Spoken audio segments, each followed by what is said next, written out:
নদীর নিজস্ব হিস্সা যেটার কথা আপনি বলেছেন সেটা তো অবশ্যই থাকবে। নদীর যদি পানি প্রবাহ স্বাভাবিক থাকে, না অবশ্যই থাকবে আমরা বলছি, কিন্তু আমরা কিন্তু না আমি বলছি আমরা যে কিন্তু প্রবাহটা যদি স্বাভাবিক থাকে, আপনার বাদ দিয়ে দিচ্ছি আমরা বিভিন্ন ভাবে পরিকল্পনার বাইরে গিয়ে। নদী should be part of every discussion. নদীর পক্ষে একজনকে থাকতে হবে।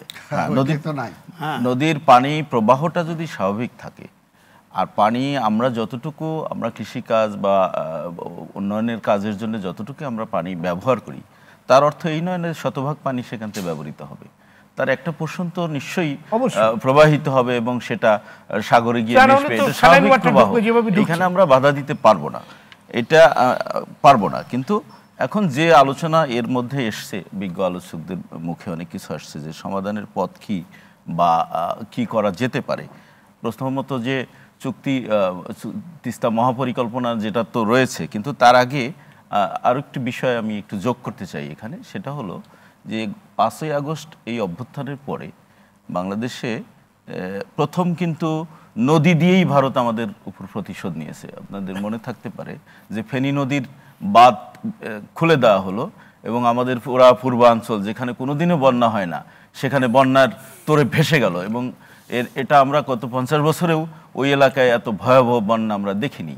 সেই অস্ত্রটা কিন্তু প্রথম ভারত ব্যবহার করেছে। তার মানে এই 5ই আগস্টের এই পরিবর্তনটাকে এবং স্বাভাবিকভাবে ভারত নেয়নি। তারা সে পতিত স্বৈরাচার ফ্যাসিস্টের পক্ষে ছিল এবং তার কাছ থেকে যেহেতু সব বেনিফিট তারা আদায় করেছে গত 15 বছরে। এরপরে একের পর এক আমাদের দেশে অনেক ঘটনা ঘটানোরও চেষ্টা হয়েছে। সংখ্যালঘু ইস্যু, ইসকন ইস্যু, নানানভাবে প্রতি বিপ্লবের চেষ্টা করা হয়েছে। এই সরকারকে কোনো রকম সহযোগিতা বা সমর্থনের কথা ভারত চিন্তাও করেনি। কিন্তু পজিটিভ দিক হলো ভারতের সেই মনোভাব কিন্তু এখন একটু পরিবর্তন হয়েছে। কেন পরিবর্তন হয়েছে আপনারা লক্ষ্য করেছেন যে গত জানুয়ারি মাসের 27 তারিখে ডক্টর ইউনূসকে নরেন্দ্র মোদী নববর্ষের শুভেচ্ছা জানিয়েছে।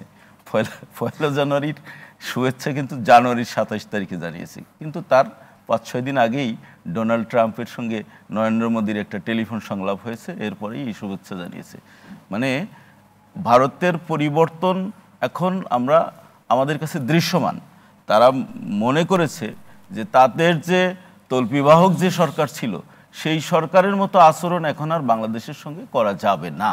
এটা একটা পজিটিভ দিক। এবং আগামী মার্চে বিমস্টেক সামিট হবে ব্যাংককে, এটা আপনারা জানেন, আমরা সবাই জানি।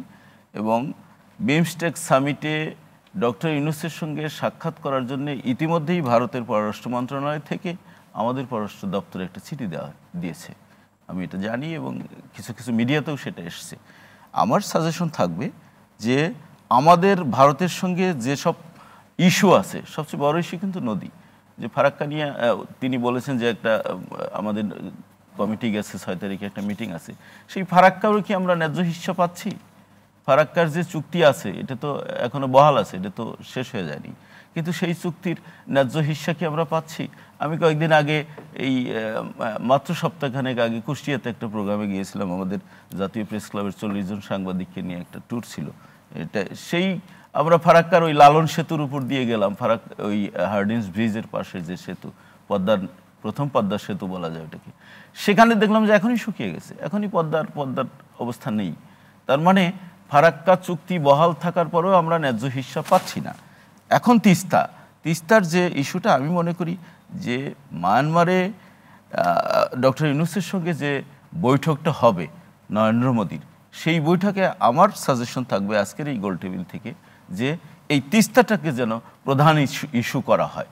এইটা যদি আমাদের প্রধান উপদেষ্টা করেন, সেটা আমি মনে করি জাতির জন্য একটা মঙ্গল হবে। এবং